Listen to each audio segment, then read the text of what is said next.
दाण्डवश air strips निर्माण नहीं सरकार जमी 43 परिवार को विस्थापन सरजमिन तदंत नहीं कांग्रेस दलर एक प्रतिनिधि दल सरजमिन तदंत और सांबादिक सम्मेलन रायरंगपुर शहर ठारू 6 किलोमीटर दूर दाण्डवश एयर स्ट्रिप निर्माण पाई जमी अधिग्रहण नहीं सरकारी जमी दीर्घ वर्ष है आदिवासी को तरबरिया भाव में उच्छेद कर नाना हैरान हरकत हो दिन काटुंट सेमानंकु सरकारी सहायता दिया जाय नहीं।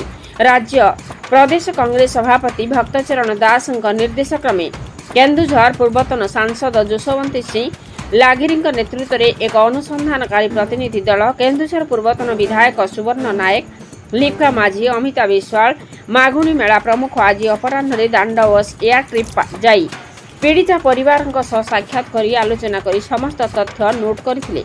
परे रायरंगपुरस्थ कुडुमी भवन परिसर में दलीय कर्मी आलोचना पर एक सांबादिक सम्मेलन करथिले। तथ्य अनुसंधानकारी दल मुख्य जोशवंत सिंह लागुरी ओडिशा रे डबल इंजिन सरकार जनमारण आदिवासी मारण नीति आपणे एयर ट्रिप निर्माण नाम निरीह आदिवासी जो माने दीर्घ वर्ष धरी रही आछंती सेमानक मानसिक चापरे रखी सरकारी जमी उच्छेद करिसेंती। यह अत्यंत अमानवीय सेमानंकु सरकार क्षतिपूरण सह अनुकंपामूलक अर्थ देवा सह बास निर्माण व्यवस्था करंतु आदिवासी कोह भरा कथा सेमानंक हृदय को दोहलाई देछि। घटनाटी नहीं से राज्य पीसीसी अध्यक्ष को प्रदान करिवे बोली कहिथिले।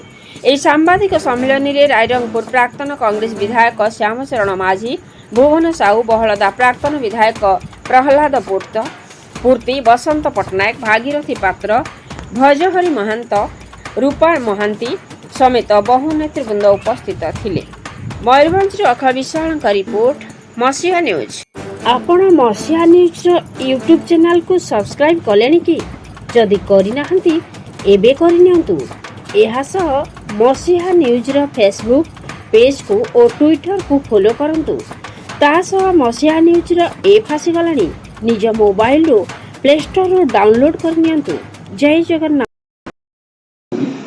पूर्वतन एमपी केन्दुझर जिला एबे ओडिशा कांग्रेस प्रदेश कमिटी इठी जो इनसीडेंट होईची निर्माणाधीन विमान बंदर पर जो 43 परिवार को विस्थापित करा जाइए सेठिकार गोटे फैक्ट फाइंडिंग टीम गठन करा जाइए से टीम रो चेयरमैन भाव में मु मोर 8 जन सदस्य जोईकरी आज एटिकी आसते।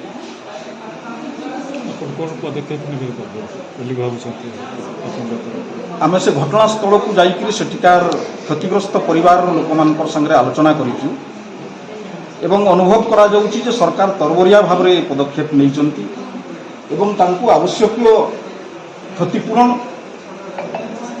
एवं तांकु न्याय प्रदान करने पाई आमे जो रिपोर्ट एवं प्रस्तुत करूँ से क्षय क्षतिर आकलन करने एवं तांकु यथाचित सरकारी क्षतिपूरण देवाई विधानसभा एवं पार्लियामेंट पर्यंत से कथा को यदि आवश्यक पड़े से प्रसंग को लेकर न्याय प्रदान करने दिगरे आम सहायक होबू आम दल से कथा को आम मैंने रिपोर्ट करूँ।